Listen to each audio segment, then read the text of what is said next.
हम देखेंगे आज अनुसूचियाँ। भारत के संविधान में कितनी अनुसूचियाँ हैं, अनुसूचियों का क्या अर्थ है और कौन सी अनुसूची में क्या कौन से विषय दिए गए हैं, ये सब देखेंगे। तो बेसिकली अनुसूची का अर्थ होता है लिस्ट।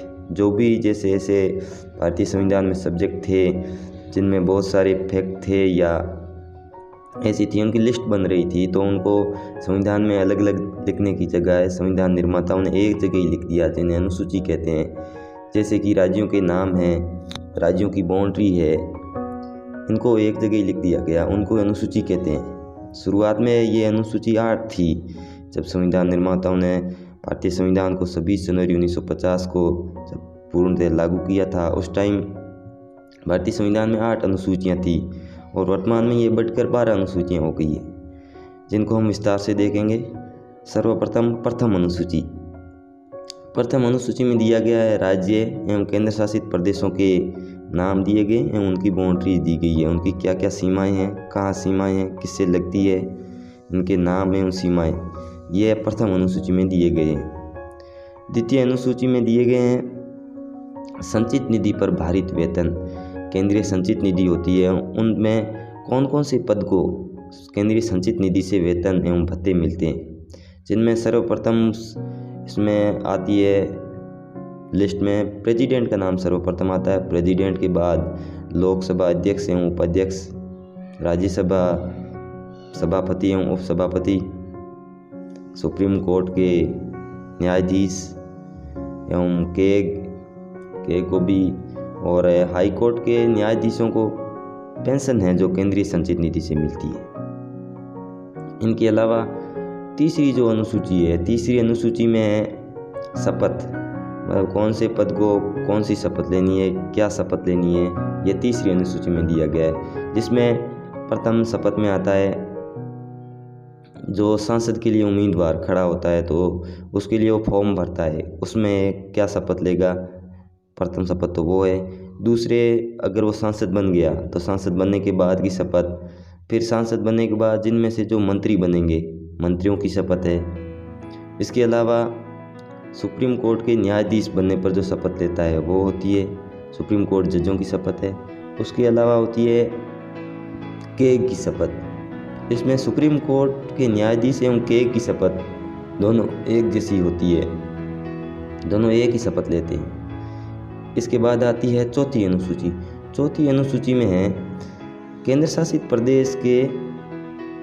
शासित प्रदेश में राज्यसभाओं में कितने प्रतिनिधि आएंगे, ये सब लिस्ट दी हुई है कि किस केंद्र शासित प्रदेश से कितने प्रतिनिधि आएंगे, इस केंद्र शासित प्रदेश से इतने आएंगे, यह सब लिस्ट है जो चौथी अनुसूची में दी गई है।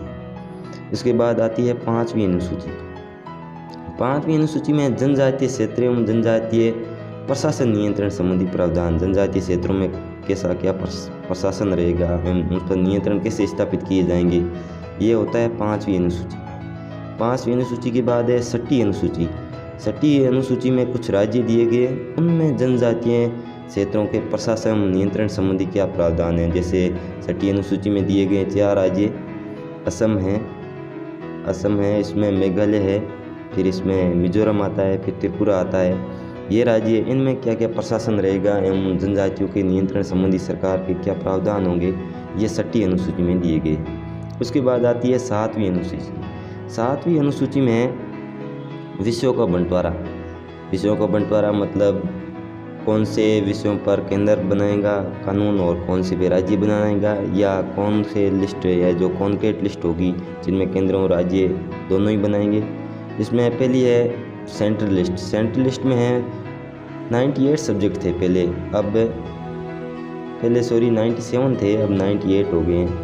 और राज्य सूची के विषय पहले 47 थे, अब 52 हो गए हैं। और समवर्ती सूची में पहले 47 थे, अब 52 हो गए हैं। अब स्टेट लिस्ट में पहले थे 67, अब हो गए 59। ये थी 7वीं लिस्ट। और 8वीं लिस्ट में थी भाषाएं। जो भाषाएं पहले 14 भाषाओं को मान्यता दी गई थी, संवैधानिक भाषाएं मानी गई थी संविधान में जिनका उल्लेख था, लेकिन अब उनकी संख्या बढ़कर 22 हो गई है। ये है 8वीं अनुसूची में। पहले शुरुआत में यह 8 ही अनुसूची हुआ करती थी। इसमें कौन कौन सी भाषाएं हैं? तो शुरुआत में 14, एक तो हिंदी, उर्दू और संस्कृत 3 ही है। इसके बाद असम से आसमी, बंगाल से बंगाली, उसके बाद नीचे आते हैं उड़ीसा में, उड़ीसा से उड़िया, फिर आंध्र प्रदेश से तेलुगु, तमिलनाडु से तमिल, केरल से कन्नड़, कर्नाटक से मलयालम, केरल से मलयालम और कर्नाटक से कन्नड़, महाराष्ट्र से मराठी, पंजाब से पंजाबी और जम्मू कश्मीर से कश्मीरी। यह 14 भाषाएं पहले संविधान में उनका उल्लेख था। उनके बाद इसमें भी एक बात ध्यान रखने हैं कि इसमें अंग्रेजी को शामिल नहीं किया गया है, ना तो पहले थी ना अभी 22 भाषाओं में। इसके अलावा अपनी राजस्थानी को भी इसमें शामिल नहीं किया गया है। इसके बाद 15वीं भाषा सिंधी भाषा को जोड़ा गया 21st कॉन्स्टिट्यूशनल अमेंडमेंट 1967 में। 1967 में सिंधी को 15वीं भाषा के रूप में जोड़ा गया। फिर 1991 में 71वां संविधान संशोधन किया और 3 भाषाएं जोड़ी गई थी इनमें थी एक तो कोंकणी, मणिपुर और नेपाली।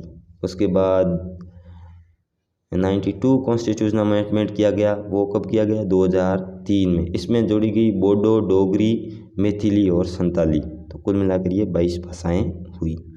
उसके बाद आती है 9वीं अनुसूची। 9वीं अनुसूची में तो उल्लेख है ऐसे एक्ट या ऐसे अधिनियम जिनको 9वीं अनुसूची में अगर रख दिया जाता था तो उनका शामिल उसका न्यायिक पुनरावलोकन नहीं किया जा सकता। अर्थात इसका अर्थ ये हुआ कि जो भी एक्ट था या अधिनियम सरकार को खतरा था कि इसमें कोई भी कोर्ट में जा सकता है तो उनको 9वीं अनुसूची में रख देते थे, तो उनका फिर कोर्ट में उसके खिलाफ उसको चैलेंज नहीं किया जा सकता था। ये क्यों किया गया सरकार? क्योंकि 1951 के दौरान जब भारत आज़ाद हुआ 1947 के बाद, तो सामने ये सामंतवादी है, जागीरदारी व्यवस्था, इनके बहुत ज़मीनें थी जिनको सरकार को हड़प कर दूसरे किसानों को देनी थी, या चकबंदी, ज़मीन सुधार, भू सुधार ये जैसे कुछ लागू करने थे। तो उनको खतरा था कि कुछ एक्ट लाएंगे तो उनके खिलाफ ज़मींदार है जो कोर्ट में जा सकते हैं। तो सरकार ने यह 9वीं अनुसूची का एक प्रावधान किया जिसमें जिस भी एक्ट को रखा जाता था उसका फिर न्यायिक पुनरावलोकन नहीं किया जा सकता। लेकिन 2009 में सुप्रीम कोर्ट ने इस फैसले को सरकार को बदल दिया और अब 1973 के बाद जो भी एक्ट है 9वीं अनुसूची में चाहे भले ही रख दिए जाते हैं फिर भी उनका न्यायिक पुनरावलोकन किया जा सकता है। उसके बाद आती है 10वीं अनुसूची। 10वीं अनुसूची में है दल बदल कानून। दल बदल कानून के लिए 1985 में पहले कानून लाया गया, फिर 2003 में दल बदल कानून लाया गया। दल बदल कानून में कौन दोषी होता है, कौन दोषी नहीं होता है, इसका उल्लेख है जो 10वीं अनुसूची में किया गया है। दल बदल कानून का कौन दोषी होगा? MP MLA होंगे जो दल बदल कानून के दोषी होंगे। अगर कोई निर्वाचित MP या MLA दल बदलता है तो उनकी ये सदस्यता समाप्त हो जाएगी। अगर पार्टी के 2/3 सदस्य एक साथ किसी दल को बदलते हैं तो उनकी सदस्यता रद्द नहीं होगी। अगर कोई मनोनीत सदस्य है तो उसको 6 माह में तक वो किसी भी दल को ज्वाइन कर सकता है। और निर्दलीय सदस्य जो भी है, जो चुनाव जीत कर आते हैं, अगर वो किसी दल में शामिल होना चाहते हैं तो उनकी सदस्यता जा सकती है, लेकिन बाहरी तौर पर उसको समर्थन कर सकता है। दल बदल कानून Lok Sabha speaker, deputy speaker, Rajya Sabha chairman, deputy chairman इन पर लागू नहीं होता है और इनका निर्धारण भी लोकसभा अध्यक्ष ही करता है, लोकसभा अध्यक्ष और राज्यसभा चेयरमैन। फिर आता है 11वीं अनुसूची। 11वीं अनुसूची है पंचायती राज से संबंधित। पंचायती राज संबंधी एक्ट कब लाया गया? 1992 में, जिसे 1993 में पारित किया गया। फिर इसमें 29 सब्जेक्ट थे, अब 21 सब्जेक्ट है जो पंचायती राज के राजस्थान में वो हस्तांतरित कर दिए गए हैं। फिर आती है 12वीं अनुसूची। 12वीं अनुसूची में है नगरीय निकाय। नगरीय निकाय के टोटल 18 सब्जेक्ट है इसमें जो 12वीं अनुसूची में दिए गए।